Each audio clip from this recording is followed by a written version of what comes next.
Hello, everyone. We are back. It is Alex and Mike. Check your bias.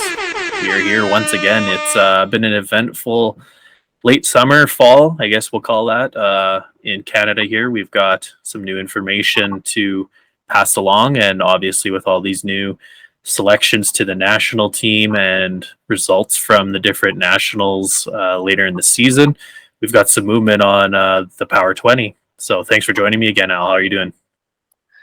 I'm doing good. It's like minus 35 today, so this is definitely the end of season edition, I feel, and I'm a little sad about that, but I appreciate you hollering at me anyway. It's traditional Saskatchewan weather for me and you.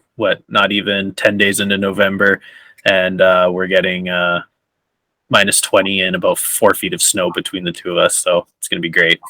Yeah, it's disgusting. Before we really jump into it, just a quick reminder, if you are at the video, hit the like, and if you haven't already hit that subscribe button, please hit the subscribe button. Any sort of interaction helps us out here, so please click those buttons if you are here watching the video today.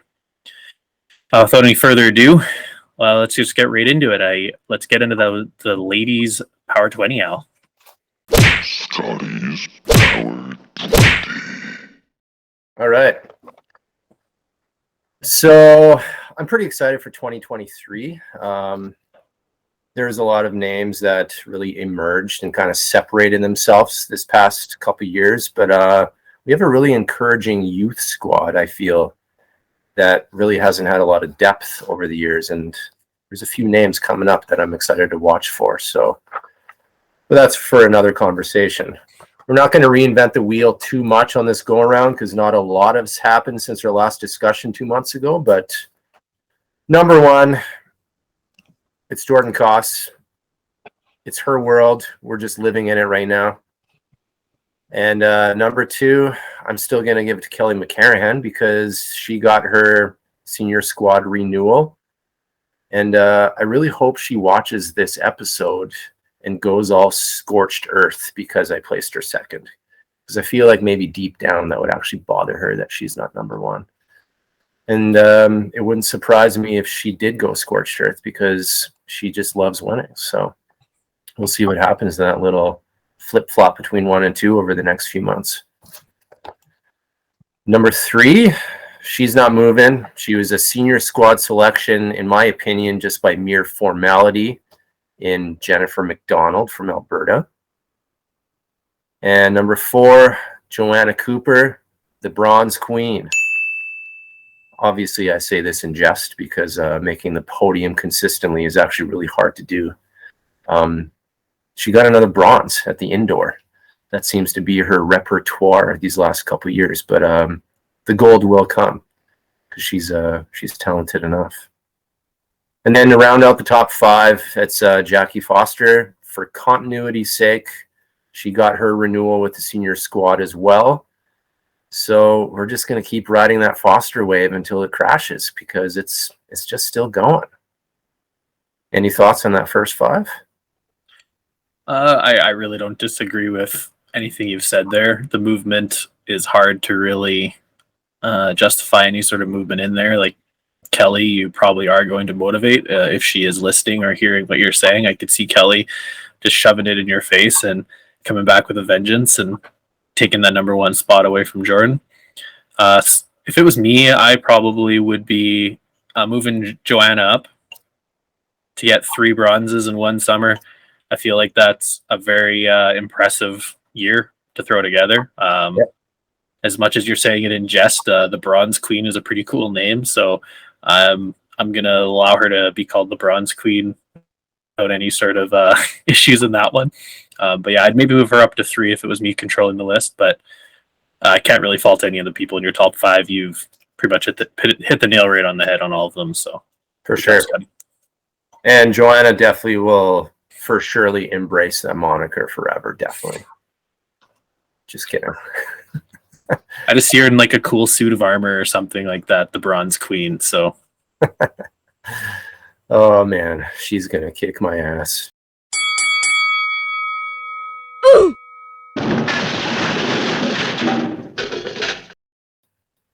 Number 6, Crystal Shepherd. I'm convinced she refrained from putting her name in the national team ring, so to speak, but I honestly have no idea. If that's the case, then damn.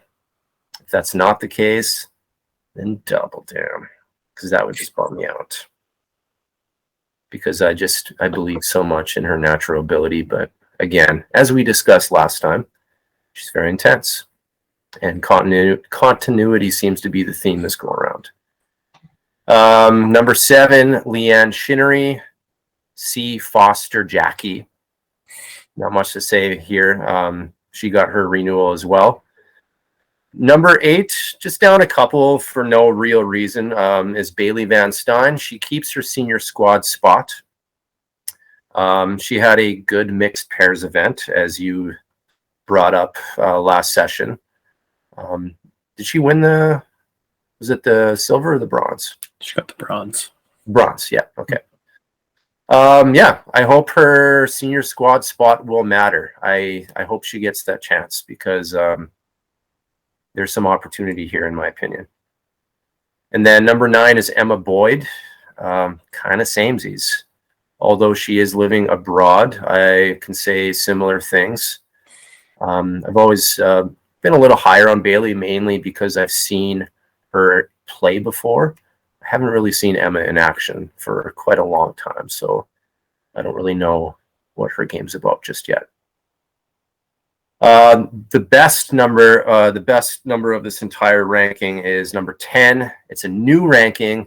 It's Linda Ng. After her wondrous performance at the PIBC this past month, I managed to watch that last end, and she was so clutch.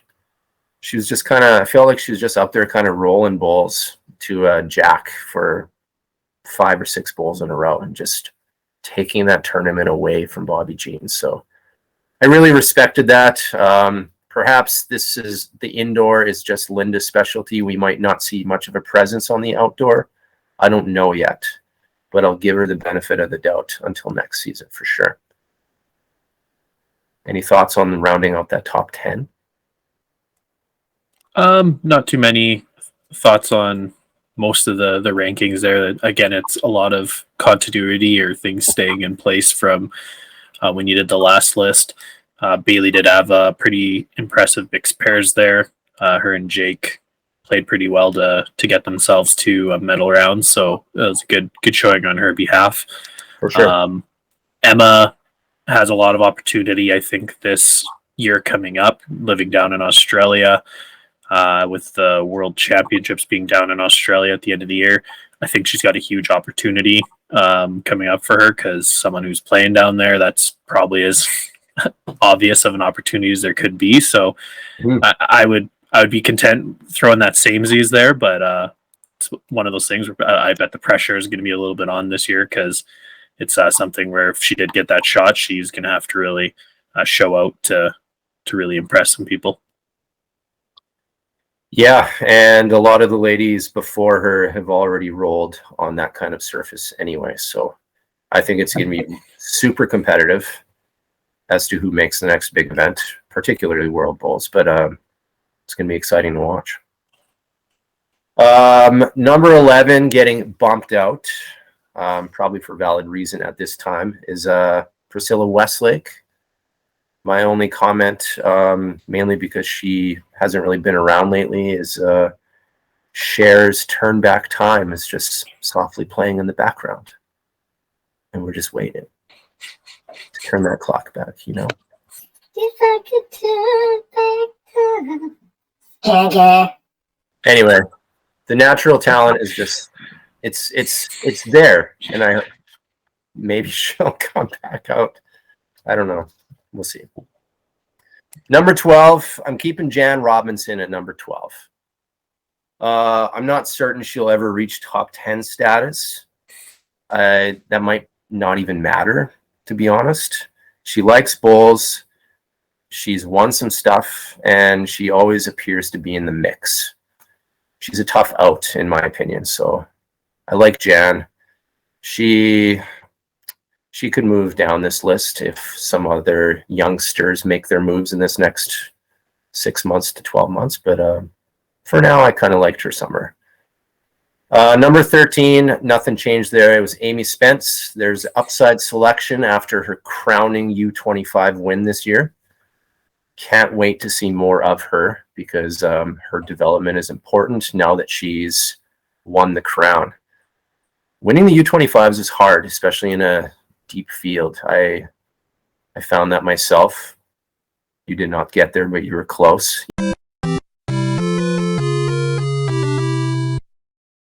Your brother got there once. So, throwing her a bone. Thanks for the shade. Number 14, down 3 from my previous ranking, is Shirley Fitzpatrick-Wong.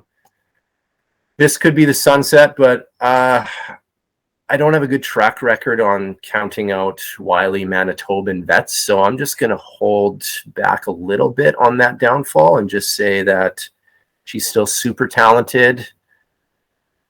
Maybe she'll stop bowling competitively. Maybe she'll have another kick at the can if someone falters, but I think top 15 is probably appropriate for Shirley. But if she's not bowling next year, her and Priscilla could just be off the list because they haven't played in a long time. Number 15 was Elizabeth Cormack. She's a national champion of 2022. It's hard to win the nationals as a competitive bowler nowadays, and I think that was a pretty cool accomplishment for her, especially with the savvy vet and Crystal working with her as well. Top 15. Any comments on those 5? No, I enjoyed your list so far, like the people sliding down the list with sort of the results and everything that's been happening, national team selection, all that. I do see the rationale of them, the people dropping. Sort of we are a power ranking list here, so it's kind of a what have you done for me lately, and for as few of those names that have slid, you're seeing that they're players that haven't been around or really been at nationals or anything this year, so it makes sense to me.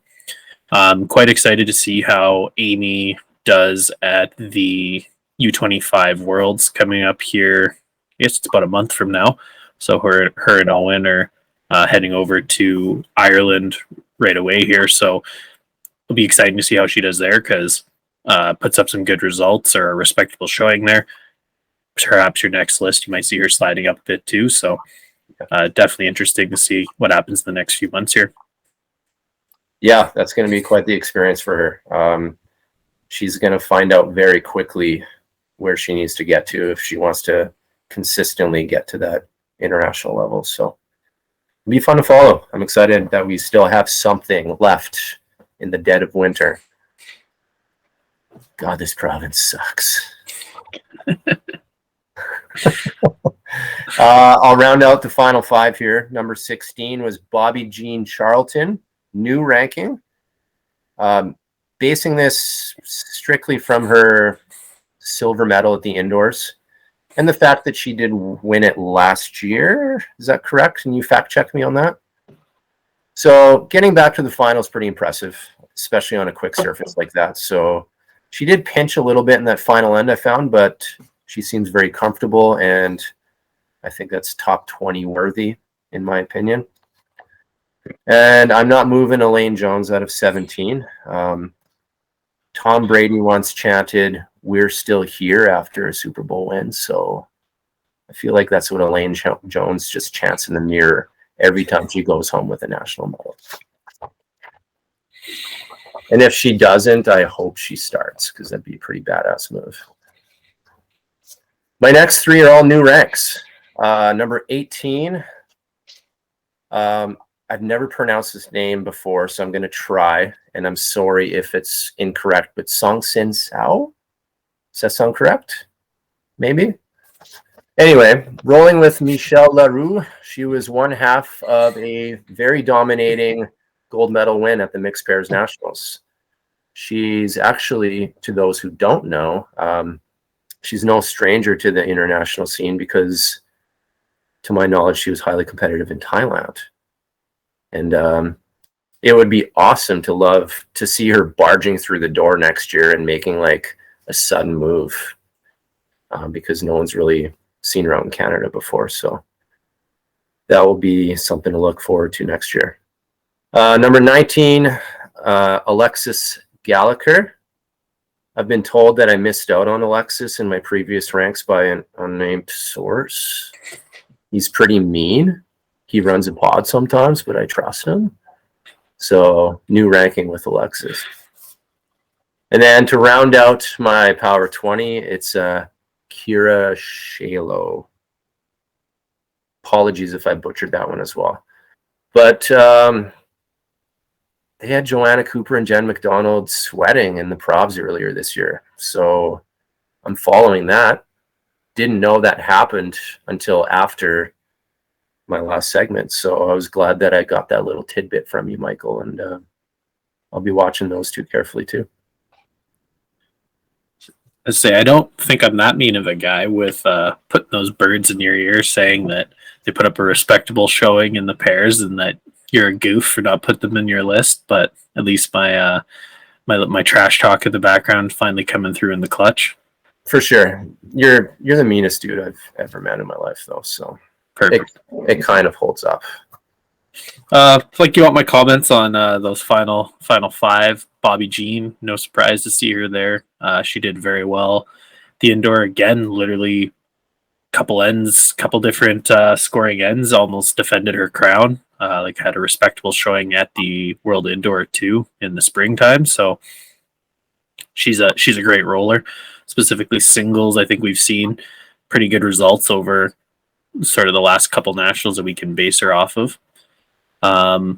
Songsin and Michelle absolutely dominated the mixed pairs. I think they won every single game and they were stomping teams. Like, it was crazy how lopsided some of their games were. So I really respect throwing her in that list. Specifically, she also won the singles out of Quebec the end of September there. So beating, I think, was it who got a third in the ladies singles? So she beat Anne in the final for Quebec singles. So a lady who just got third at our Canadian singles and then beat her in our provincial singles shortly after that. So obviously we've got a pretty solid roller there.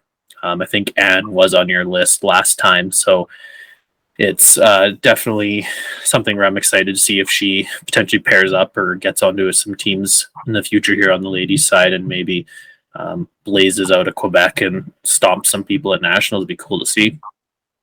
And then my two Alberta youngins, I wanted on that list for sure because they've impressed me the two times I've seen each of them bowl. I know they're pretty impressive, and I think they've got a bright future ahead of them. So nice adjustments. I like the list. Cool. Yeah, they're in the right province as far as development goes. So if Mr. Dillon can rein them in and coach them up, I think they have a pretty bright future. Captain Corderay, he's got his work ahead of him. Yeah, absolutely. Do you want to go into the men's now? So, do you have any other ladies you wanted to list off, like for a watch list? Anyone that just missed your shout out list? I don't know. Yeah, they're mostly vets. I bumped Lila, Rainbow Lung, and Anne Morissette because Song Sin had such a dominant performance and a pretty legitimate past, as well as the two upstarts from Alberta. So those last three rankings were to the chagrin of some vets, but I think it's appropriate. Fair enough. Yeah. If you're we can jump right into the men then. All right. It was so good to be back at bowls this season. I can't say that enough, how refreshing Burlington was and how awesome it was to just follow along live to the indoors, the outdoor singles after we went home, and even just like the BPL and the Scottish Open. Shout out to Gary Pickering, by the way. He did not quite make my list, and that's why I'm going to give him a shout out now, but he beat arguably the greatest bowler we've ever seen in our lives in the first round after getting annihilated for a set and a half. He just flipped a switch. Marshall tightened a little bit, and really impressive work. So just want to give him kudos, because not a lot of people on these lists will ever defeat the great Alex Marshall. So it's pretty cool. This one's cool.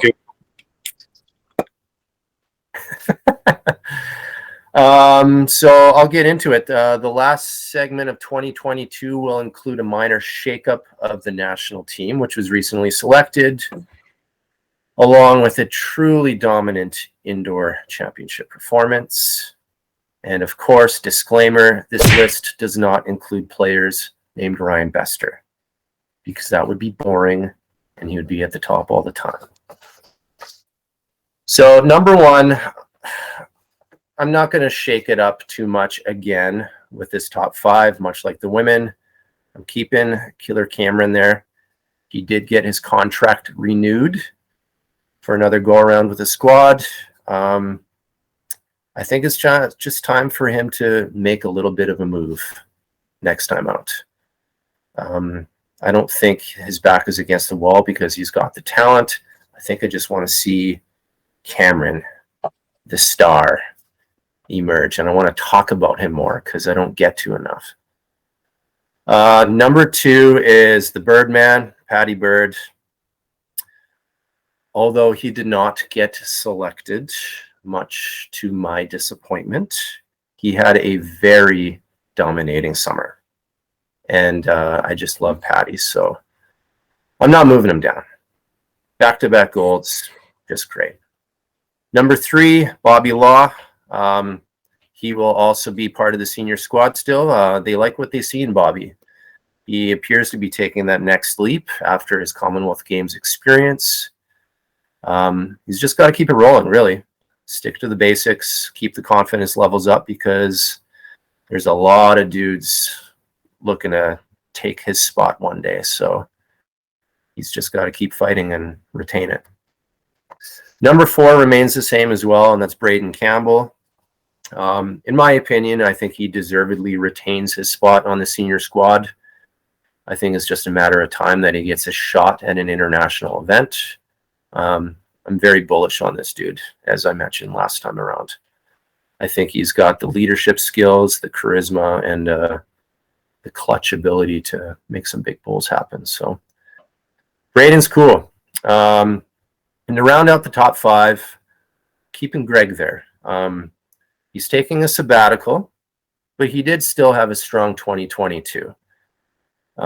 He's got his work cut out for him, but I mean, he still was a part of that team that beat Australia at the Commonwealth Games, and he's got to hang his hat on that. And I mean, he wasn't very happy with losing to Augie and Bees, but it's still a silver medal at nationals. So, and it was a deep field that week. So Greg had a good summer. Number six, +1, a little bump up, is John Bazier, because continuity was the theme of these latest squad selections, and Bazier made the cut. I actually skipped one ahead. I was going to ask you about that top five first, so let's just talk about that top six. I was going to stop you, but I kind of felt like you're just doing your thing, so I didn't want to toss a bone in there too much. Yeah, most of your feedback and information there I'd agree with. Number two, Pat Bird's non-selection to the national team is shocking, considering his performance over the summer. Very good events, so I respect the keeping him at number two, because the man's done pretty much everything he could over the last while to get his name up there on the Power 20. Like even at the indoor, there was a pretty jam-packed group of people trying to get into that bronze medal game, and he was one of those people that sort of just slid out. So again, to just barely miss out on a medal at the indoor too, very respectable year out of Pat. So I enjoy that listing there. And then Braden played absolutely incredible at nationals, so he deserves definitely being your top five. And then can't really fault 5 or 6 either, because well, they're both selected. Well, not Greg, sorry. John was selected again to the national team, but Greg second at nationals as well. So can't go wrong with putting them in and around the spots that you did. So okay. I'll skip to number 7, and it's the biggest bump from last go around. It's up 6 with Owen Kirby, Daz's boy. His dominating U25 performance did wonders for him. He was selected to the senior squad. Bravo, good fella. Admittedly, I was in a little bit of wait and see mode even after the U25s, and I had no real reason behind it, but it's apparent that he's ready. So I'm pretty stoked on that selection. He clearly has the it factor as far as natural ability goes. Kind of reminds me of a mini Cameron Lafrane in some sort of ways, but he might even be a little bit more versatile. So I'm excited to see what he can do. I hope he pushes some of these other dudes who've kind of been there, done that already. Number 8, following Owen Kirby, up 3 to crack the top 10. From Saskatchewan, Mr. Brandon Watson. He was just outside of my top 10 2 months ago. But the rumblings at Burlington proved to be a foreshadowing of sorts. So again, Brandon's an interesting one. I didn't expect to see him just yet, but I'm super stoked that he got there because I've been high on him to begin with. Right in his footsteps, just behind, is his brother Kata Watson.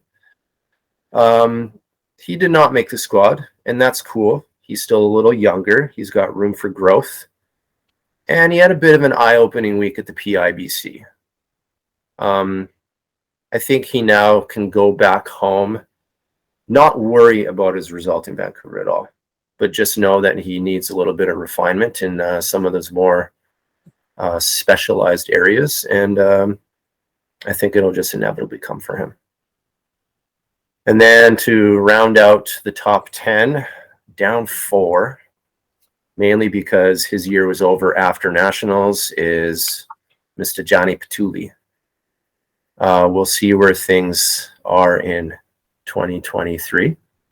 But yeah, we'll go from there. Thoughts on rounding out the top 10, Michael? Not too many thoughts, honestly. Like I really appreciate Owen moving up as much as he did in the list because he's an absolute beast. Played with him in Wales however many years ago it was, and I could already see that he had it at that point. 5 years ago I think it was now. So Owen had it back then. He's continued to improve. I think he's really kind of refined his game since that point. So I really see a very bright future out of Owen going forward. The comparison to Cam's an interesting one. They're both kind of lanky, so I enjoy that. But it's not quite. I'd have to think of a great nickname for Owen now because we got, well, his last name is called Kirby. He's Kirby, the video game character. Anyways, I can move on from that one. Brandon moving up. It's fair to move Brandon up because he got selected to the team. My critique of sort of the national team selection was it looks like they're trying to maybe go lead heavy. Brandon's traditional lead, so it's good to see he's kind of getting that foot in the door, that opportunity for that niche that he's kind of made for himself. So hopefully he can get his more than a foot in the door and sort of blaze his way in there, because I think it's really a great opportunity over the next year here to maybe do that. So we'll see what he can do. And then the other 2 Saskatchewan names falling down the list, not terribly surprising. Carter would have definitely had an eye-opening experience at PIBC. If it's your first time there, it's usually going to be an eye-opening experience. Mine was the same. And then John dropping down the list as well. I definitely see that as well being a situation where he's just didn't have a great year. Me and him won 2 years ago or whatever it was, or 4 years ago for going by COVID years, whatever you want to call it. But to see his name fall down the list doesn't surprise me with sort of these other names jumping up. Cool.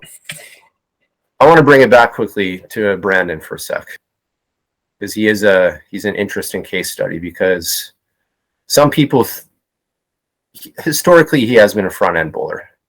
He's really refined. He's really he's analytical to an extent. He's always kind of working on his mechanics, drawing. But man, I played that dude in a singles match back when Regina hosted, and he clipped me 21-20 and went 6 for 6 on his drives. So I'm like, where the hell did this skill set come from? I did not expect it at all.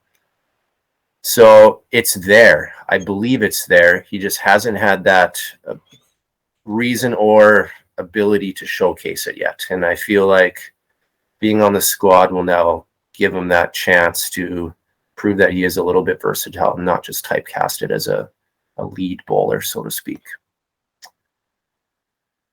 Scotty's hot take. I like it. No, I've coached Brandon my entire life, so I'm not going to jump on the Brandon Watson parade trainer, whatever you want to call it right now. I can't say enough good things about Brandon, and I've probably was the one who taught him how to drive, and like to think I have a decent drive myself. So he has a decent drive when he does decide to throw it. It's just one of those things that you talk about. Guys have conservative games, they have aggressive games. We could talk probably for about an hour about strategy in singles, and he's definitely a conservative game player when it comes to singles. So yeah, I was pretty mad that he beat me because it cost me immensely in that whole tournament. I digress. Number 11. I moved you out of the top 10, and I'm sorry.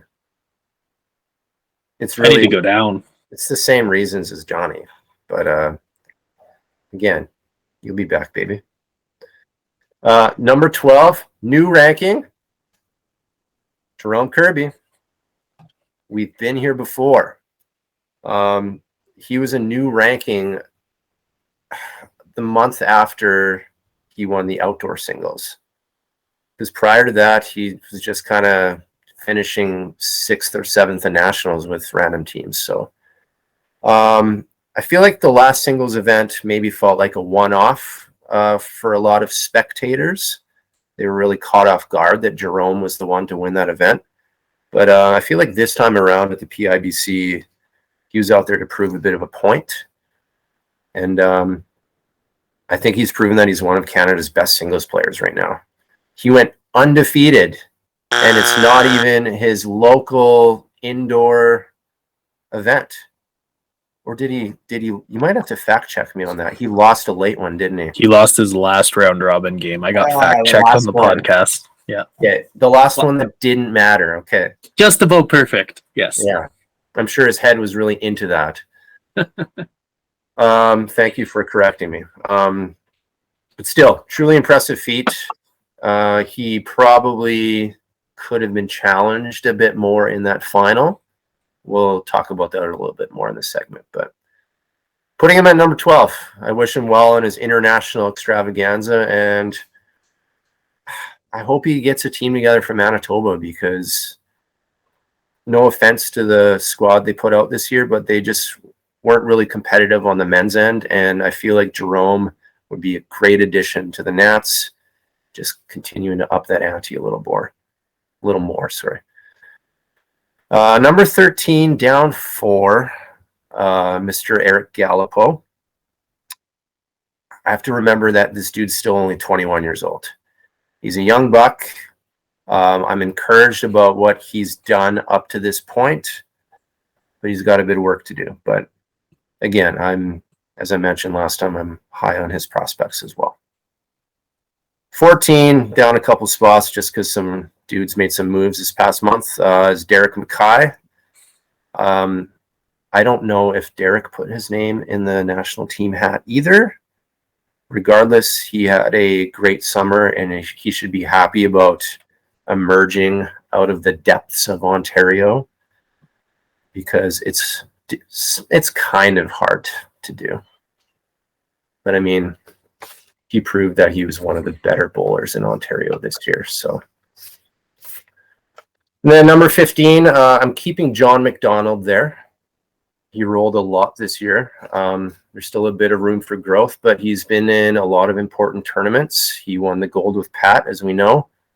And he's been working with the Birdman on a consistent basis, and I think that's really taken him to that next level. And maybe there's a way to unlock an even bigger level, or maybe John just hangs around in that 15 to 20 range. I don't know yet, but I'm willing to throw him a bone into next year. Thoughts, mate? Beyond throwing me at 11, you could toss me off that whole list because I'm a dumpster fire of a bowler. So that one doesn't even need to be on the list. Beyond that one, I can't really disagree with a few of those names falling down the list. As you're saying, there's names going up, so it makes sense that you've got to see some names drop down. Derek is definitely, as you said, emerged from the deeps of the Ontario sludge, or whatever you want to call it. We'll call him the Kraken or something. We're going to get Daryl to pronounce that we're going to unleash the Kraken or something one day when Derek makes the national team. But yeah, he really has emerged as one of the top skips out of Ontario, or sort of back end players. So I can't really fault kind of keeping him up in that list, despite sort of a disappointing nationals result. Only name I maybe would have thrown a little higher is John McDonald, just because he did win gold and he had a respectable showing at the indoor as well. Yep. That maybe would have moved him up a couple spots, but he did have a very good summer, and that tethering to the Birdman, it's a very nice thing, because I think they've won 2 golds together now in 4 years or whatever it would be if we date back to 2018. So very good team. They work together well. So it'll be interesting to see how things go along there, because they really could be almost a dynasty or a very dangerous team to deal with for years to come. Definitely. Have you ever heard of you've probably heard of the term coaching tree in the NFL? All these like super successful young coaches have all come from older guys who've been doing it for 20 years. Yep. I think Birdman's creating his own little coaching tree now. And I think there's a few dudes, like we used to have the Mac Daddy McCarahan coaching tree, where Anderson, Wallbank, and et cetera fell under that one. And there's some savvy vets who've been doing it for a while that brought up certain dudes. You could throw the Roan Dog in there,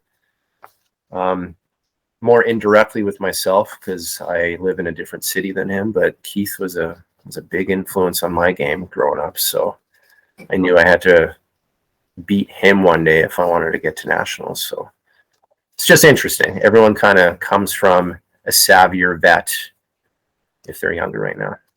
Yeah, there's definitely those measuring sticks pretty much all across the board. You have that guy that's the level you want to reach. You know, you got to beat this guy who's Keith Roney, if we're going for our example, the world champion, 2003 or whatever it was. So we knew we had to beat the world champion, and it's just kind of a level you see that this guy has made nationals. He made 19 straight years or whatever it was. I don't know. He could tell you if you ever ask him, but he made a lot of nationals in a row. It was 19 or more. I don't know. He can probably fact check me someday, but he made all those nationals. We had to keep trying to beat him, seeing what we could do, and he had a great results at nationals. So it really is. It's like that measuring stick. You know, you got to beat him. Steve McCarahan definitely be that one in Ontario for a lot of people, where he made nationals so many times. Of Ontario won so many golds that a lot of people are like, okay, this is a guy who's on the national team. He's great. And it's great to have those measuring sticks, because to have that top-notch competition really gives you that level where, you know, I got to get there. I got to beat this. And then you're ready to go. And, you know, once you beat that level, you're going to be successful at nationals too. Yeah, man. You could go back a long time with top-notch Canadian bowlers, even like Ronnie Jones. One of the best matches I've ever played in my life was against Kevin Jones at nationals. Just like there is a tree of sorts, depending on where you come from, and it's really interesting. I'll round out this final 5 for you. New ranking at 16. David Llewellyn. My, oh my. With the first big national team surprise, we do have David. And I don't say surprise as a sign of disrespect, but rather just an unknown at this time. David's been around the scene forever. Like we all recognize the guy when he's around, but he's always just kind of like in the background doing his thing with his team. We don't really see him. He's won before. He has a national goal to his name. He's been around for a while, but he's never consistently emerged out of a deep province. So I'm really interested with his selection. I don't know what's going to come out of it, but I wish him well. I hope it was the right one, because there's a lot of dudes competing for that spot. So it's up to David to prove the naysayers wrong now. So we'll see what happens. Number 17, pretty stable spot with Cody Olthoff. He's gone the PBA route these last couple of years, but he had another productive summer this past year. As we mentioned last time, he almost won that trifecta. I don't have criteria for these rankings. I value national squad selection. I value Canadian championship results. But I'm willing to give PBA a bone. I'm willing to give independent events a bone as well, if they're competitive and if there's a deep field. I've rolled against Cody in the past, and he's really talented. That's all I got to say. 18 is Kerry Lucier, new ranking. He had a respectable run at the outdoor singles, and he followed it up with a bronze at the indoor in Vancouver, which kind of puts a tidy little bow on a quietly good season. Kerry's another guy that kind of slowly emerged, much like Derek, and put his name out there as one of the better Ontarians right now. So good for Kerry. I hope he keeps it rolling next year. This next one is contentious as hell. I will probably just remove this plug from the list by next year, but I wasn't quite ready to get there yet. And it's me. I bumped silver medalist Mike Wagner off of this list, which I'm sure will infuriate the masses, but particularly Spatafora. But I'll await the comments on this one. But you know what? Come at me. Give me a call. Let's do a test match. I don't care. I'll throw down. It was just nice to get back to the dance this year, to be honest. I've been to the Canadians 9 times. 9 times. Won 3. But this was definitely my worst result. I was 4 and 5 and 6th. So this offseason, I'm going to try and get healthy. I'm going to try and put in some work and just get back to practicing again outside of my hectic life. So anyway, what I just said is a lot of jokes and in jest, but it's also trash talk. And I believe that whoever I bumped off of this list can give me a call and we'll take it out on the greens, because I'll be ready for it. And then finally, to round out the top 20, new ranking. He's been here before. It's Mr. Tim Mason. I feel like Tim is steady, so steady that it can be taken for granted. People say he wilted into the bronze medal game in Burlington because him and Horan were a bit of a wreck those final few games. But really, many others struggle to make it that far in general, and Tim just seems to kind of do it naturally often. And while everyone was talking about Jerome Kirby's wondrous week, it was Tim Mason who was there quietly hanging out in the finals. He even mentioned afterwards, he actually apologized for his performance in the gold medal game because he did not play well. So it's another silver to hang his hat on, and I'm sure he was still sort of happy about that. That's my 20. I have a ton of dudes on the watch list. I'd be happy to give them a shout out when we're done plugging this last 5. So I'll toss my my love out there or my thoughts on your picks, then I'll let you just throw out your shout outs. Dave Llewellyn, definitely on your list. Could probably debatably had him even higher up there because he's considered the top 8 according to Bulls Canada. So he's a very good lead. So again, sort of what I touched on with Brandon, it looks like they're trying to go lead heavy on the national team selection in my eyes. So he's been a very good lead. The game we played them at nationals in the 4s, I'd say he didn't single-handedly win them the game, but he was a very important factor in our game. Very good lead pressure. I've also played him. I think at the Phoenix, I played him. Very good bowler there as well. So I think he's a really underrated bowler, and it's good to see him getting an opportunity. Again, though, could move up, could move down. All depends on how this next year goes and how he takes that opportunity. So other names, Cody. We could see him soar up that list, down that list. He's got the World or Potters coming up next month. Or no, that's January or December. I don't remember. Anyways, he's got Potters coming up right away. So he's playing in both the events there. He's with Dylan in the pairs. So we could see Cody go up, could go down. Kind of depends on what his showing is there. Yep. Kerry Lucier, 100% agree with him being there. 2 very good results, 4th place in the outdoor and 3rd place in the indoor. So very good results. He's a solid roller, so could see his name go up or down that list depending on how next year goes. See if he could maybe throw some team results at nationals together. I agree that there's a plug at 19. We should probably just scrub that off the list. I think it's criminal that Mike Wagner isn't throwing up the 19 spot. So I'll agree with all the naysayers out there. Show some love to names, but yeah, Mike's a great bowler.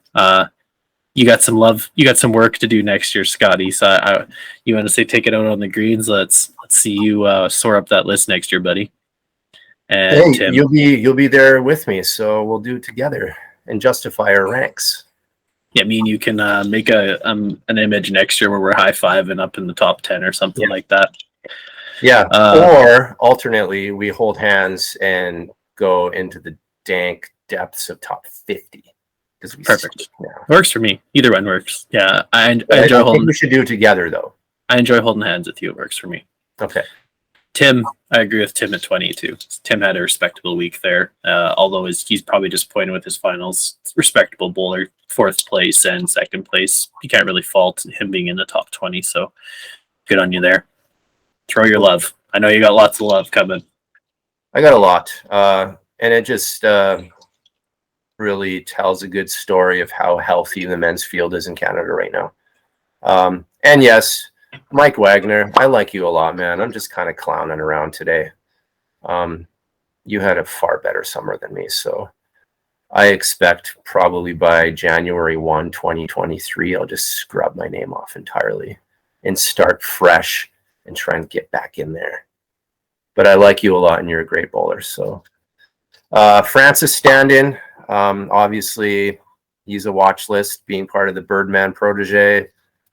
Mike McNorton, he had a great outdoor singles event. Harenja Bartu, the Stallion, Augie and Bees, David James Smith was back. Lo Wong and Jake Masterson, some upstarts to pay attention to. John Seitman and Ozzy both made their marks at nationals this year. Michel Leroux, is he back?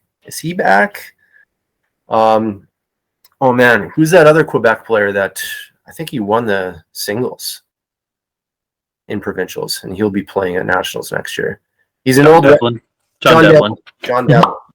John Devlin's back next year, and that's pretty cool too, because he was a hell of a roller when he was in his peak stage as well. So, I mean, man, even Anderson and Mac Daddy getting back at it this year in the outdoor singles, they could make a move again.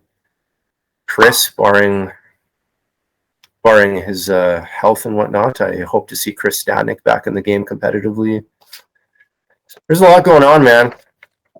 But I'm excited. I'm excited to see what unfolds. I think there's a lot of parity outside of that top 5. We're kind of locked in with the senior squad, so there's going to be a lot of shuffling by next year, and probably more additions to the watch list as well. You know, I'm excited to potentially meet up with you maybe in the early new year there. We'll talk about some of these results we've been sort of predicting, and maybe we'll make some predictions for next year. I'm not sure. We'll get our crystal balls out, but something along those lines would be fun to do. I can't disagree with any of those names on your love list, because any of them honestly had very respectable years. You can't really fault anybody there, because 20 people is hard to fit within Canada. and really your people that are not on the list all had great years, and some of them probably, if we're going on a more deservedly so basis, could have been on your list, but yeah, is what it is. I strongly believe in results. Show that you deserve to be there. Don't just look pretty doing it. Like you gotta make a move somewhere. And I don't care where that is when we have these discussions as far as rankings go. As long as you're putting your name out there and you're kind of winning something or making a move in any of those tighter tournaments, then that'll perk some ears up. So if you're not winning out of your province yet, then you might have some work to do. But every province is different. Every province has their own levels of depth. I can't fault anyone for not being able to beat certain people in their province, but at the same time, like, if there's a benchmark you need to get to, then figure out how to get there as well. So that's all I can say to someone who maybe is offended by this list, or maybe they didn't get mentioned on this list, or even the watch list portion. Add some comments. We welcome comments. We welcome feedback. We welcome debate. Try not to be mean, because we're not really taking this too seriously, but it's just something fun to talk about because we all like bowls. Yeah, that easily segues into sort of my wrapping up what we got here. I love dialogue and sort of any interactions we get on the show. So we're doing this as a semi-serious ranking of Canada, very much power rankings, like you see on any of those NFL and baseball shows that you want to watch. This will fluctuate, go up and down, sort of as you're seeing. And if you really do want to get your name on that list, next year's your opportunity to really sort of blaze into that list. If we are here, again, a reminder, if you're watching this video, hit the like button, subscribe if you're not already subscribed.